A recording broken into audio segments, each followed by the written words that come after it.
নমস্কার, তন্দ্রা লিটল ওভেনে আপনাদের সকলকে স্বাগত। আজকে আমি ভিন দেশে একটা রান্না করে দেখাবো। আজকে আমি চলে যাচ্ছি কেরালাতে। অথেন্টিক কেরালার ফিশ কারি করে আমি আজকে দেখাবো। এই রান্নাটা করা একদম সহজ, আর খেতে কিন্তু সত্যি বললাম অসাধারণ লাগে। এই মাছ দিয়ে যে এরকম রান্না করা যায় ভাবাই যায় না। আমরা তো আর কেরালার মাছটা পাবো না, কিন্তু আমরা এখানকার মাছটা দিয়ে করলাম রান্নাটা, কিন্তু এত সুন্দর হয়েছে খেতে, সত্যি অসাধারণ। আপনারা এই রান্নাটা একবার খেলে গ্যারান্টি বারবার খেতে ইচ্ছে করবে আপনাকে। তাহলে চলুন দেখে নিই রেসিপিটা কিভাবে আমি করলাম এই রান্নাটা। এখানে আমি দুটো রুই মাছের চারা নিয়েছি, যাকে আমরা চারাপোনা বলি পরিষ্কার ভাষায়। মাছ দুটো দিয়ে আজকে আমি এই কেরালা স্টাইলে রান্নাটা করব। মাছগুলি আমি ভালো করে ধুয়ে পরিষ্কার করে নিয়ে এসেছি। এবার এর মধ্যে একটু হলুদ আর একটু নুন দিয়ে ম্যারিনেশন করে নেব। ম্যারিনেশন করে আমি 10 মিনিট মতো রেখে দেব। 10 মিনিট রেখে দেওয়ার পর আমি রান্নায় যাব। আর এই রান্নাটা করতে যা যা লাগবে আমি রান্না করতে থাকবো, তখন একে একে বলে যাব, আপনারা দেখে নেবেন। সবই সহজলভ্য জিনিস দিয়ে আমি রান্নাটা করব, হাতের কাছের জিনিস দিয়েই করব সব জিনিস। আমি কড়াতে সর্ষের তেল দিয়ে দিলাম। এই রান্নাটা কিন্তু সর্ষের তেলই করতে হবে। তেলটা একটু তেলটা গরম হলে আমি এর মধ্যে মাছগুলো দিয়ে ভেজে নেব। আমার তেলটা গরম হয়ে গেছে, মাছগুলো দিয়ে দিচ্ছি।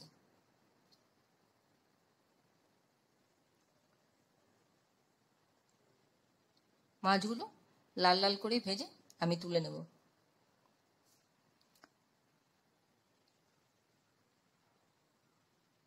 ঠিক এভাবে লাল লাল করে ভেজে তুলে নেব।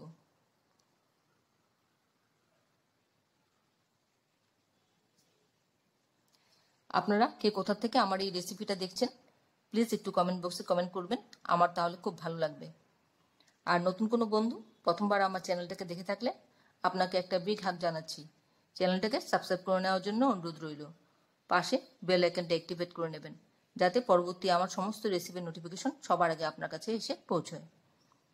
আর আপনি যদি ফেসবুক থেকে দেখে থাকেন তাহলে ফলো অপশনটা ক্লিক করবেন আর একটা লাইক দেবেন, তাহলে আপনি আমার সাথে জুড়ে যাবেন। আমি ওই তেলই হাফ টিস্পুন গোটা সর্ষে, হলুদ সর্ষে আমি দিয়ে দিলাম। সর্ষেটা ফোড়ন হলে তার মধ্যে আমি পেঁয়াজ কুচি মিডিয়াম সাইজের একটা দিয়ে দিলাম। দিয়ে তার সাথে আমি কারি পাতাটাও দিয়ে দিলাম। কারি পাতাটা দিয়ে আর এবার একটা কাঁচা লঙ্কাও দিয়ে দিলাম। সবটা ভালো করে ভাজা ভাজা করে নিচ্ছি। তারপর দিয়ে দিলাম একটা টমেটো কুচি। এখানে ছোট সাইজের একটা টমেটো আমি কুচি দিয়ে দিলাম। এবার একটু নুন দিয়ে দেব, যাতে এই টমেটোগুলো সব নরম হয়ে যায়। আর দিলাম হাফ টিস্পুন আদা বাটা, আর কাশ্মীরি মির্চ দিলাম হাফ টিস্পুনের থেকেও কম, 1/4 টিস্পুন বলতে পারেন। দিয়ে একটু কালারটা আসার জন্য দিয়েছি।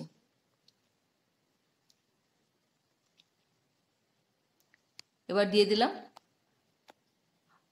1 টিস্পুন জিরে গুঁড়ো, আর হাফ টিস্পুন হলুদ গুঁড়ো, আর সামান্য একটু জল দিয়ে মশলাটা এবার ভেজে নিচ্ছি ভালো করে। একদম ভাজা ভাজা মতন করে নেব, তাহলে খুব সুন্দর একটা ফ্লেভার আসবে। টমেটোটা গলে যাচ্ছে, চেপে চেপে দিচ্ছি, দেখলাম টমেটোগুলোকে চেপে চেপে দিয়ে আমি গলিয়ে দিচ্ছি।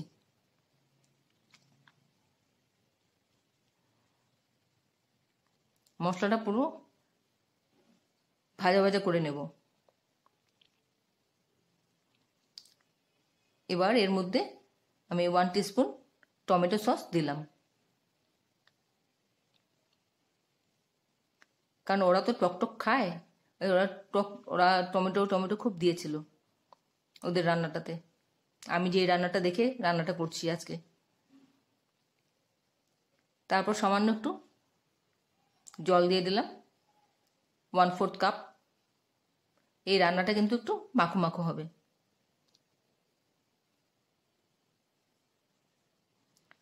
আপনারা যারা এখনো পর্যন্ত আমার চ্যানেলটাকে সাবস্ক্রাইব করেননি, ঝটপট সাবস্ক্রাইব করে নিন।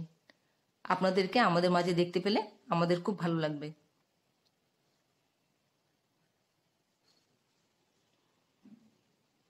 এবার ঝোলটা একটু ফুটে আসুক। ঝোলটা ফুটে উঠলে তারপর এর মধ্যে ভাজা মাছগুলো দিয়ে দেব।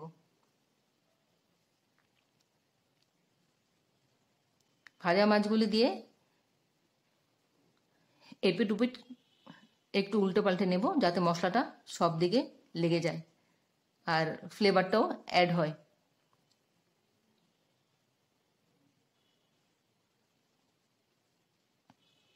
এইভাবে আস্তে আস্তে করে ঘুরিয়ে ঘুরিয়ে এই ঝোলটার মধ্যে ফুটতে দেব। খুব সামান্য ঝোল দেখতে পাচ্ছেন, এটাও শুকিয়ে যাবে।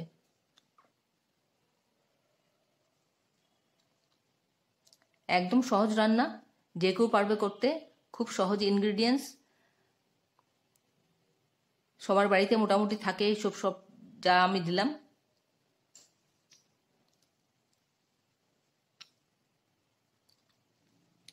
শুধু রান্না করাটাই যা একটু করতে হবে। রান্নাটা করে একবার খাবেন। এই রান্নাটা খেয়ে কেমন লাগলো আমাকে কমেন্টসে জানাতে ভুলবেন না। আমি আপনাদের কমেন্টসের অপেক্ষা করি। আপনাদের সুন্দর সুন্দর কমেন্টস পড়তে আমার খুব ভালো লাগে। দেখুন ঝোলটা অনেকটা শুকিয়ে গেছে। এবার উপর থেকে একটু গরম মশলা দিয়ে দিলাম, 1/4 টিস্পুন মতন। কারণ মাছ তো বেশি নেই, দুটো মাছে এর থেকে বেশি মশলা দিলে ভালো লাগবে না। এবার একটু এপিট ওপিট করে গরম মশলাটা লাগিয়ে নিচ্ছি।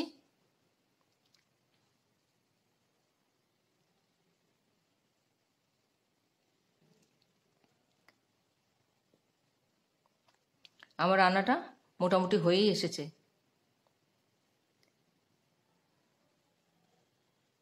আশা করি আপনাদের আমার এই রান্নাটা ভালো লেগেছে। যদি ভালো লেগে থাকে তাহলে একটা লাইক দেবেন আর বন্ধুদের সাথে অনেক অনেক শেয়ার করবেন। এতক্ষণ ধৈর্য ধরে আমার এই রেসিপিটা দেখার জন্য আপনাদেরকে অসংখ্য অসংখ্য ধন্যবাদ। আপনারা সকলে ভালো থাকবেন, সুস্থ থাকবেন, ঈশ্বরের কাছে কামনা করি। আর এই ধরনের নতুন নতুন রেসিপি দেখতে আমার চ্যানেলটাকে সাবস্ক্রাইব করে নেবেন, পাশে বেল আইকনটা অ্যাক্টিভেট করে নেবেন, যাতে পরবর্তী আমার সমস্ত রেসিপি নোটিফিকেশন সবার আগে আপনার কাছে এসে পৌঁছয়। আমি 1 মিনিট স্ট্যান্ডিং টাইম দিয়ে প্লেটিং করে নিচ্ছি। গরম ভাতের সঙ্গে এই রান্নাটা দারুণ জমে যাবে। আমি তো মাঝে মাঝেই করে খাই এই রান্নাটা, আমার তো খুব ভালো লাগে। আপনারাও খাবেন।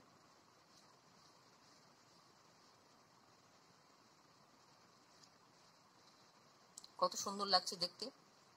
উপর থেকে একটা কারি পাতা দিয়ে গার্নিশ করে নিলাম।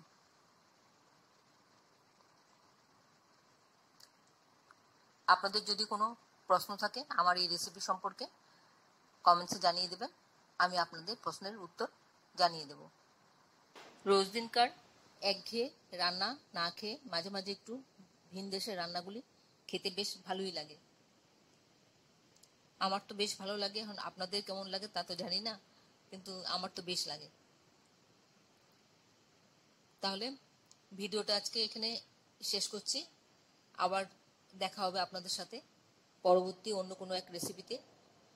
আপনারা সবাই ভালো থাকবেন, নিজের খেয়াল রাখবেন, পরিবারের সকলের খেয়াল রাখবেন।